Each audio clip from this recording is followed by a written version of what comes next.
Voici le résumé de la série télévisée Fleurs sauvages épisode 102. N'oubliez pas de vous abonner pour la suite des épisodes aussi calientés les uns que les autres et restez jusqu'à la fin, merci. Après l'arrestation de Diego, Emilia dit à son père de célébrer ça. Car avec un Diego en prison, la victoire aux élections sera à eux sans hésiter. Et trouve que le coup que Arnaldo a fait à Diego était un coup de maître. Ivy, curieuse, demande à son fiancé ce qu'il lui a fait. Mais Emilia, toujours très provocatrice envers Ivy, lui dit pourquoi elle veut savoir. Et ajoute qu'elle a vraiment l'air affectée par tout ça. Quant à ce même moment, Raúl arrive et demande à son fils Arnaldo ce qu'il a fait à son frère Diego. Il lui dit d'un air très arrogant qu'il l'a fait arrêter par la police pour le meurtre de son amie Nympha. Ivy, qui n'était au courant de rien, sent qu'elle est choquée.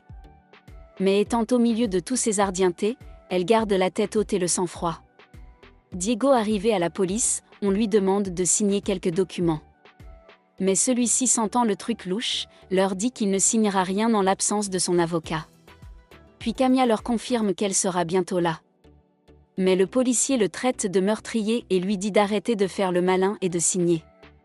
Car le juge a déjà signé son ordonnance. Quant à ce même moment, l'avocate venait et dit au policier que les mots qu'il avance sont calomnieux et qu'elle pourrait porter plainte contre lui. Puis se présente comme étant l'avocate de Diego. Puis lui dit qu'elle doit d'abord parler à son client en privé. Et elle espère qu'il est au courant de cette procédure. Sinon elle le fera dénier de ses fonctions comme elle l'a déjà fait dans le passé. Puis s'en va avec Diego et Camilla. De l'autre côté, Ivy, qui devrait faire comme si l'arrestation de Diego ne lui disait rien devant les ardientés, dit à Emilia qu'il accuse d'être abattue par cette nouvelle, qu'elle pense que ce qu'a fait son fiancé c'est bien. Surtout pour laver la mémoire de cette petite Nympha. Et ajoute par la même occasion qu'elle est choquée que Diego soit allé aussi loin. Tuer quelqu'un. Mais Raúl défend son fils en disant qu'il ne fera jamais une chose aussi ignoble. Et se tourne vers Arnaldo, lui disant qu'il sait que c'est lui qui a tout arrangé pour faire porter à Diego le chapeau. Arnaldo donne raison à son père. Et assume que c'est lui qui a manigancé tout ça.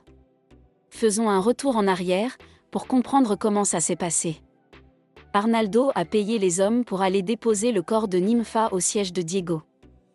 Aussi payé les filles qui avaient assisté à la scène où Nympha disait à Diego qu'elle l'aime mais lui l'avait repoussé. Puis Julio lui demanda s'il pense que son coup va marcher. Mais celui-ci lui disa qu'au moins, cela lui fera passer la phase des élections sans Diego dans ses pattes.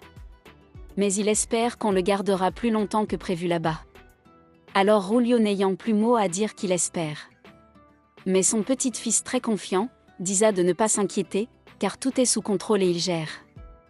Puis il avait payé d'autres témoins pour témoigner contre Diego et après ça, elles iront à Singapour pour des vacances, histoire d'oublier ça.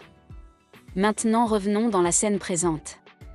Arnaldo dit à son père qu'il a l'air un peu dessus et lui demande par la suite si au lieu de Diego, c'est lui qu'il veut qu'il tue. Mais énervé, Raúl frappe sauvagement son fils Arnaldo. Puis lui pointe une arme. Affolée, Emilia ne sait pas comment calmer son mari. Puis il s'en va. Énervé, Julio menace Raúl que la sale merde qu'il est, va le payer très cher. Aussitôt, Ivy demande à son fiancé si ça va. Puis le prend dans ses bras. Pendant ce temps, l'avocate qui s'entretenait avec Diego, lui dit qu'il y a un témoin oculaire et son témoignage a l'air très convaincant et cela le condamne. Mais Diego lui dit de ne pas croire. Car cela n'est qu'un piège, juste pour le faire incriminer, afin que Arnaldo puisse gagner les élections. La juge dit sans preuve, Arnaldo ne peut pas être tenu responsable pour ce crime. Mais ce qu'elle va faire, c'est de retarder qu'on le transfère dans la prison centrale. Et elle va organiser une conférence de presse pour qu'ils disent tout cela et avec l'aide des populations, elle pense que ça fera l'affaire. De l'autre côté, pendant que Lorigne était en train de maudire les ardientés pour vouloir faire porter à Diego ce crime, Fernand leur dit et si c'était vraiment Diego. Car il n'y a pas de fumée sans feu. Mais cela choque tout le monde qu'il pense ça de lui. Mais celui-ci dit que quelqu'un doit payer pour la mort de sa fille et ça même si c'est Diego. En colère, il s'en va. Après la bagarre entre Arnaldo et son père, lorsqu'Ivy était en train de lui panser ses blessures, celui-ci dit que son père a eu la chance, sinon il aurait tué aussi comme il aurait également dû le faire avec Diego. Mais cela rend Ivy en colère. Voyant que Arnaldo l'accusait de s'être mis en colère à cause de Diego, elle lui fait croire que c'est pour lui qu'elle s'inquiète. Car elle a constaté qu'il a pris le meurtre, pour une passion. Et ça lui fait peur de savoir qu'elle va se marier avec un homme comme ça. C'est pourquoi elle voudrait lui demander si en dehors de Nympha, il a tué autre personne. Puis elle se met à l'enregistrer discrètement. Ne sachant pas que sa fiancée l'enregistrait, celui-ci la jure qu'en dehors de Nympha, il n'a tué personne d'autre. Pendant ce temps, Emilia disait à son père qu'elle pensait que Raoul avait changé et qu'elle ne s'inquiéterait plus pour son bâtard de fils Diego. Mais Claire lui dit que les liens de sang ne s'effacent jamais. Mais Emilia se demande pourquoi il n'aime pas Arnaldo autant qu'il aime Diego. Julio, qui n'en rate pas une occasion pour rabaisser sa fille, lui dit que c'est parce qu'il a aimé la mère de Diego bien plus que la mère d'Arnaldo.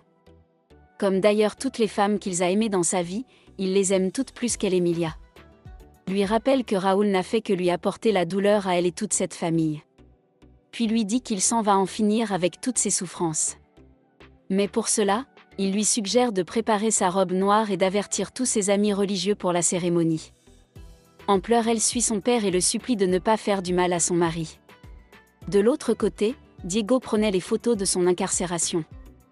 Puis l'avocate et Camilla lui disent de ne pas s'inquiéter. Qu'elles feront tout pour le faire sortir de là au plus vite. Celui-ci leur dit qu'il sait. Et dit à Camilla qu'il sait que Ivy fera tout pour apporter les preuves pour l'innocenter. Mais qu'elle ne doit rien faire qui pourrait la mettre en danger. Quant à ce même moment, Raoul arrive très peiné de voir son fils dans ce endroit et lui promet de l'aider à le faire sortir de là très vite. Car il va contacter l'un des meilleurs avocats qu'il soit. Mais Diego lui dit de ne pas s'inquiéter, car il en a déjà un qui s'occupe de lui. Camilla lui dit de retourner suivre les ordres des Ardientés car c'est tout ce qu'il sait faire. Puis s'ensuit une dispute entre eux.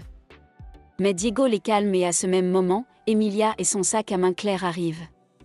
Celle-ci dit à Camilla que Raoul est à elle toute seule. Comme si quelqu'un le disputait avec elle, rire. Arnaldo, après avoir déposé Ivy pour rentrer chez elle, il appelle son grand-père pour lui demander où il est.